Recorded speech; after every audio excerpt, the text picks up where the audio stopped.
గౌతమి నగర్ అభయాంజనేయ స్వామి దేవాలయంలో ఈరోజు ఎలక్షన్ జరిగినది. దానికి గాను కమిటీ ఎన్నుకోవడం జరిగింది.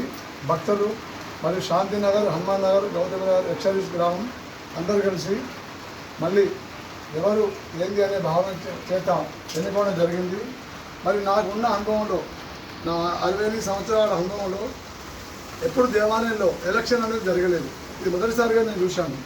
కానీ ఇక ముందు కూడా ఎలక్షన్ అనేది వంటిది ఎక్కడో పొలిటికల్లో కూడా ఎక్కడో రాజకీయ నాయకులతో ఎలక్షన్ జరుగుతూ ఆ మాట లేదు.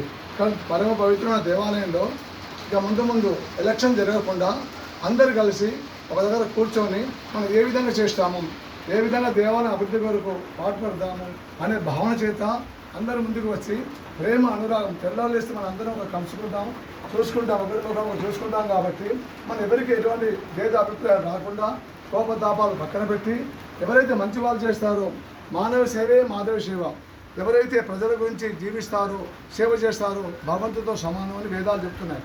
కాబట్టి నాకున్న అనుభవంలో కూడా ఎప్పుడు కూడా దేవాలయంలో కూడా కమిటీ సభ్యులు ఎవరైతే ఉన్నారో, ఇంతకుముందు ఉన్నారో, ఇప్పుడున్నారో వాళ్ళు ఏ ఒక్క రూపాయి కూడా నాకు తెలిసిన వరకు ధర్మంగా సేవ చేసిన గర్వంగా చెప్తాను. ఎందుకంటే నేను చూస్తున్నాను, ప్రతి కమిటీని చూశాను మొదటి నుంచి. మనం భయం భక్తి మీద ఉంటారు. మన గుడి అంటేనే చాలామందికి ఒక అభిమానం ఉంది. ఒక ఆంధ్రప్రదేశే కాకుండా మీరు ఎక్కడ చూడండి. మరి నాకు రీసెంట్గా ఇన్ఫర్మేషన్ అందింది ఏంటంటే, వారం రోజుల ముందు ఈటీవీలో కూడా మన గౌతమ టెంపుల్ గురించి మన భక్తి ఛానల్లో కూడా అర్ధగంట చూపించారు. తీర్థయాత్రలో కూడా నాకు ఇవాళ ఎవరో ఉదయం చెప్పారు, ఎందుకంటే సత్యనారాయణ గారు చెప్పారు. మనం చెప్తున్నా, ఎవరో విధంగా మన గుడి గురించి మనం చెప్పకుండా మంచి పేరు కాల్చింది. కాబట్టి మనం కాపాడుకోవాలి, అందరి బాధ్యత ఉంది. కాబట్టి ఎవరైతే మంచి పని చేస్తారో మీరు సలహాలు ఇవ్వండి, సేవ చేయండి, లేదా మాట సహాయం లేదా ద్రవ్య సహాయం ఏదో ఒకటి చేయండి. అప్పుడు వాళ్ళు ముందుకు వెళ్తారు. మన గ్రామానికి బాగా మంచి పేరు ఉంటుంది. మనం దీన్ని కాపాడుకోవాలి. కాబట్టి ఎవరైతే ఇప్పుడు ఈ కమిటీ సభ్యులు ఉన్నారో వీళ్ళందరూ కూడా చక్కగా ఇంకా సేవ చేసి ముందు మీకు ఆ భగవంతుని అనుకూలంగా మీకు ఉండాలి. మంచి నిస్వార్థ సేవ చేస్తున్నారు. ఇక ముందు కూడా అదే సేవలో కూడా ఆంజనేయ స్వామి సేవలో భాగస్వాములై ఈ అన్నదానాలు కానివ్వండి, ఇంకా ముందు మన ₹1,00,000 పని పెండింగ్లో ఉంది దేవాలయంలో. ఇంకా జరిగేది ఉంది. ఇంకా ఆయన శ్రీరామనవమి ఇప్పుడు భక్తులు ఇబ్బంది పడుతున్నారు. ఒక షెడ్ వేసేది ఉంది. తర్వాత కొబ్బరిగా కొట్టడానికి ఒక చిన్న షెడ్ వేసే ఏర్పాటు ఉంది. చాలా వర్క్ ఉంది మనకు. డబ్బులు ప్రతి నెల గమనించండి, అన్నదానానికి ₹22,000 ఖర్చు వస్తుంది. ఎవరి మంత్ ఓన్లీ ఒక వారం అన్నదానం నిర్వహించాలంటే. అంతేకాకుండా వాచ్మెన్ పేమెంట్ నెలకు ₹6,000, దోషాల పేమెంట్ ₹2,000, ఎలక్ట్రిక్ బిల్ ₹3,000. అంటే మినిమం ₹13,000, 11 నుండి ₹13,000 ఎక్కడి నుంచి వస్తుంది మీరు గమనించండి. భక్తులు ఏ విధంగా భక్తుల సాయం ఉంది. కమిటీ పూజారి కలిపి ఒక అన్నదమ్ముల లెక్క. మనం బయట అన్నదమ్ములు ఎట్లా ఉంటుందో తెలియదు, కానీ గుడి మీద మాత్రం పూజారి అన్నదమ్ములు ఏది ఉన్నా ఒక నిర్ణయం ప్రకారం జరుగుతుంది. మరి నిజంగా అందరికీ తెలుసు, మనం చెప్పుకునే గొప్పగా లేదు, పెద్దగా లేదు. కానీ కమిటీ మంచిది, పూజారి అక్కడ ఉన్నది, అందరి మంచి పద్ధతిగా పూజలు చేస్తారు. ఎవరు వచ్చినా అర్చన చేస్తారని పేరు ఉంది. కాబట్టి మనకి ఆ సొసైటీకి అంత పేరు వచ్చింది.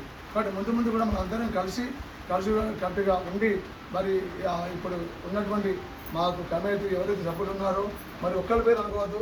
మరి కోమటిరెడ్డి లింగమూర్తి గారు, మరి కొప్పడ రాజయ్య గారితో పాటు కమిటీ సభ్యులు అందరూ కూడా మంచి ప్రేమ అనురాగాలు చూపిస్తూ అటు భజన పనులు భజన చేస్తూ ఎవరి పనులు వాళ్ళు చేస్తున్నారు. కాబట్టి ఇక ముందు కూడా ఇదే మాదిరిగా మీరు అందరూ సేవ చేయాలని చెప్పేసి ఆ సీతారామ చంద్రమోత్సవానికి అనుగ్రహం మీకు ఉండాలని మనస్ఫూర్తిగా కోరుకుంటున్నాను. సర్వే జనా సుఖినో భవంతు.